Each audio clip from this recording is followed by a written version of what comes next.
দুটো জিনিস ক্লিয়ার করে দিলাম। রেসিডেন্সিয়াল বিল্ডিং এর ক্ষেত্রে হাই রাইজ কাকে বলবে? G+5 clear. রেসিডেন্সিয়াল বিল্ডিং এর রিনোভেশন বা প্ল্যান নিয়ে এক্সটেনশন এখানে এটা থেকে পড়ছে না, এক্সাম থাকছে।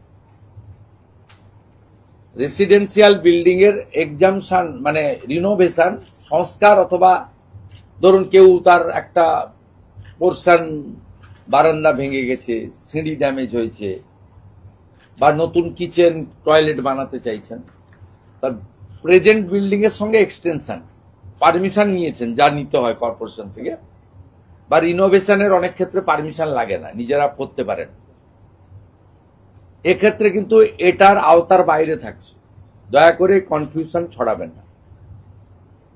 হাই রাইজের লেন্থও বলে দেওয়া হয়েছে G+5, আজকে ইনক্লুড করা হয়েছে সাউথ দমদম, বরানগর, কমারহাটি, এটাও ক্লিয়ারলি আমরা আপনাদেরকে বলে দিলাম। আর হাওড়া, বালি পার্টলি ইনক্লুড করা হয়েছে, কিন্তু ওয়ার্ড আইডেন্টিফাইডটা আজকে হচ্ছে না, সোমবারের মধ্যে আমরা বলে দেব।